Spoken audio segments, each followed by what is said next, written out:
Alors tout a commencé il y a un mois quand j'ai commencé à faire des trousses parce que en fait j'en avais fait à mes tout débuts mais ça faisait très longtemps que je m'étais pas lancée dans les accessoires et j'avais acheté de la toile enduite, donc un nouveau matériau que je ne connaissais pas. J'en ai fait 4 et petit à petit je vais progresser. La dernière avait vraiment des belles finitions et je me suis dit ça y est, je suis prête à en faire un tuto pour la rentrée, pour avoir une petite trousse pour son enfant, etc. Ça va être super sympa. Et voilà, donc cette vidéo était censée être ce tuto pour cette trousse aux jolies finitions et ce fut le cauchemar. Donc cette vidéo se transforme en les erreurs à ne pas faire quand on va faire une petite trousse. Sinon des fois je fais des tutos qui se passent très bien, donc abonnez-vous à la chaîne si vous voulez recevoir d'autres tutos. Et puis tous les mercredis j'envoie une lettre aux membres du club couture de Charlène avec des petits projets que j'ai trouvé sympas, de l'inspiration, bref des choses qui peuvent vous motiver et qui peuvent vous servir dans votre quotidien pour la couture. Donc abonnez-vous, pour ça il faut cliquer dans le lien, sur le lien qui est dans la description de cette vidéo. Et voilà la fameuse trousse. Alors vous me direz, bon voilà, elle a l'air très bien la trousse, hein. Et effectivement elle est très bien parce que les erreurs je les ai rattrapées, je vais vous montrer tout ça, je vous montre toute la marche à suivre, c'est parti. Alors pour ce projet j'utilise de la toile enduite. La toile enduite je la roule toujours, même quand il me reste des petites chutes, même des toutes petites chutes je vais les rouler parce que si on la plie on va avoir des plis qui vont être difficiles à enlever, on va pas pouvoir les enlever avec le fer à repasser.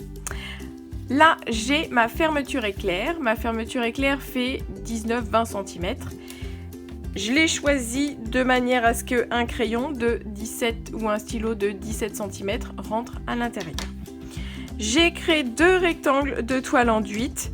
On va faire attention au motif quand on va monter parce que je veux qu'un maximum de personnages aient la tête à l'endroit sur la trousse terminée. Là j'en ai à l'envers et à l'endroit mais je vais faire attention à ça. Et je les ai pris donc de 23 cm, donc j'ai pris 20 cm pour ma fermeture. J'ai rajouté 2 cm parce que je vais mettre une petite propreté au bout de ma fermeture éclair. Et j'ai rajouté encore 2 cm pour les marges de couture. Donc ça m'a fait 20... oui, je suis partie de 19, ça m'a fait 21 et ensuite plus de 23. J'ai pas donné la hauteur des rectangles, donc la largeur c'est 23 cm, la hauteur c'est 12 cm. D'après mes dimensions, donc là il faut que cette fermeture avec sa propreté fasse 21 cm. Donc ce qu'il faut c'est jouer sur la largeur de cette bande là pour que le total fasse 21. Donc là je suis à 21 de ce côté. Voilà, là il faut que je couse ici, mais je vais pas piquer sur ces choses en métal, ça risque de tout faire casser ma machine. Donc ce que je vais faire c'est juste que je vais recouper un tout petit peu ma bande sur quelques millimètres pour que ça vienne, voilà, juste au bord et que le total fasse bien 21. Puis je vais monter ma fermeture, donc je la mets endroit contre endroit ici. Je vais commencer, alors pas tout à fait au bord parce qu'il faut que je laisse 1 cm pour coudre après tout le tour de la trousse. Donc là je vais commencer, voilà, juste pour que j'ai 1 cm entre ce bord là et le début de la couture. Et pareil à la fin, je m'arrêterai peut-être un tout petit peu avant. Je remplace mon pied normal par un pied à fermeture éclair que vous devez avoir dans votre kit vendu avec la machine, dans la petite pochette comme ça.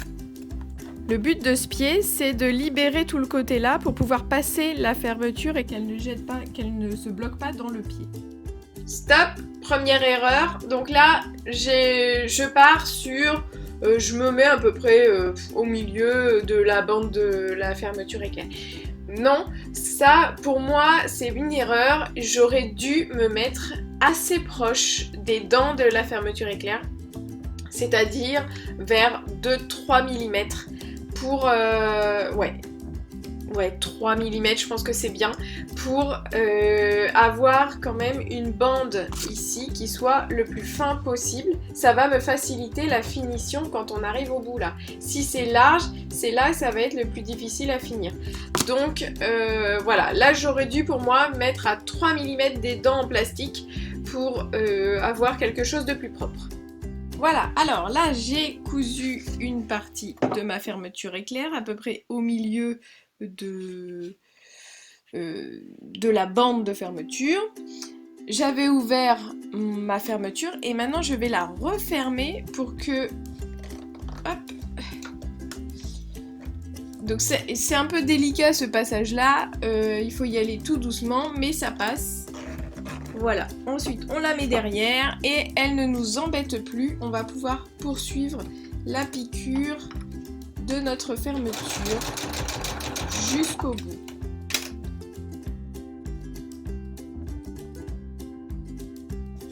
Et voilà, j'ai un côté qui est posé, maintenant je vais poser l'autre côté. Deuxième stop, à ce stade-là, ce n'est pas le deuxième côté de la fermeture que je devrais faire, c'est j'ouvre comme je viens de vous le montrer et là je repique, je fais une surpiqûre.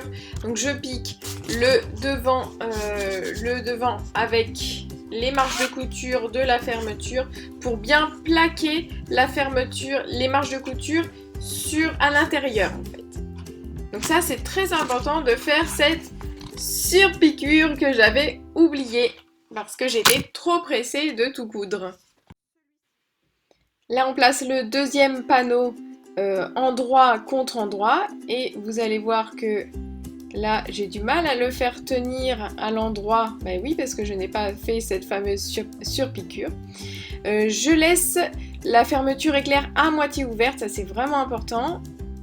Et je fais attention au sens de mes motifs.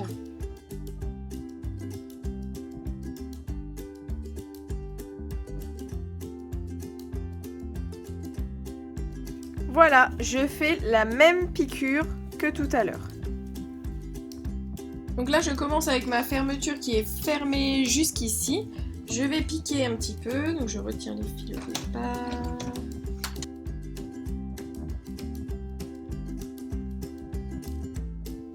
Voilà, et là, j'arrive au niveau de ma fermeture. Je vais aller la chercher derrière.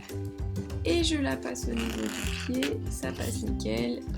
La petite parenthèse, ça passe nickel parce que justement j'ai cousu un peu trop loin des dents en plastique de la fermeture.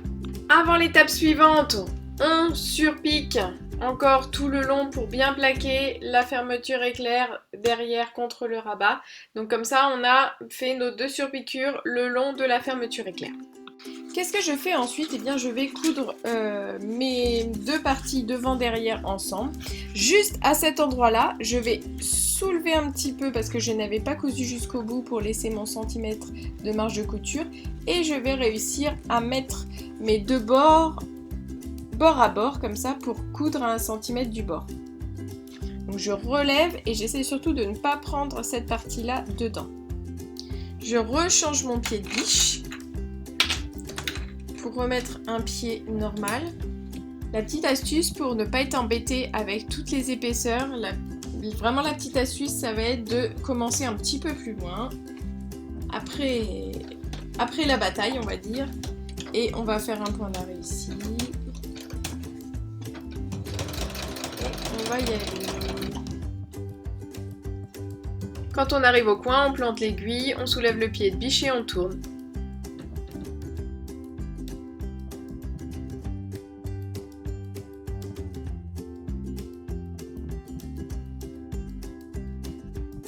Voilà, à ce moment-là, on va égaliser nos marges de couture.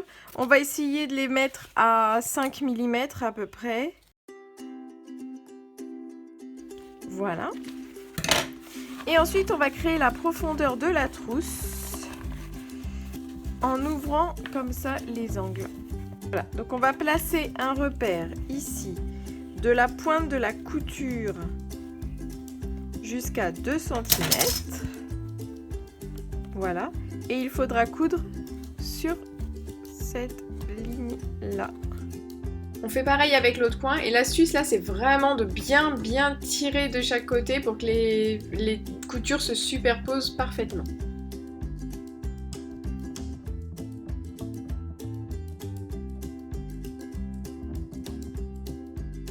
Donc regardez tout de suite si le résultat c'est ok. Là moi c'est bien superposé, l'autre côté c'est un tout petit poil décalé.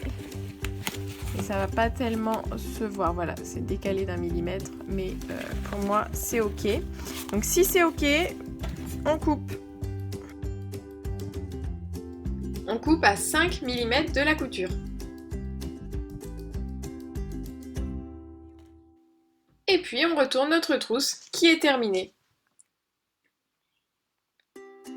On s'applique pour ressortir les bords de la fermeture éclair et que ça fasse joli. Et là vous allez voir que je vais un petit peu peiner à fermer ma trousse. Et c'est à ce moment-là que je me rends compte que j'ai oublié les surpiqûres. Mais j'ai rajouté mes surpiqûres après. Le seul truc c'est que j'étais encombrée donc je ne pouvais pas aller plus loin que ici et ici. Voilà, donc ça permet d'avoir une trousse fonctionnelle mais pas tellement esthétique jusqu'au bout, les finitions sont pas parfaites, je vais quand même faire un heureux. Voilà, donc on fait tous des erreurs, c'est comme ça qu'on apprend. J'espère que cette vidéo vous aura aidé, vous aura peut-être décomplexé. Si c'est le cas, mettez un petit pouce vers le haut, vous pouvez m'écrire un petit commentaire, me raconter vos foirages, que ce soit sur des trousses ou sur autre chose, comme vous voulez. Abonnez-vous à la chaîne pour recevoir d'autres tutos et abonnez-vous à la lettre en cliquant sur le lien dans la description de cette vidéo pour avoir de mes nouvelles tous les mercredis. Allez, à bientôt, au revoir!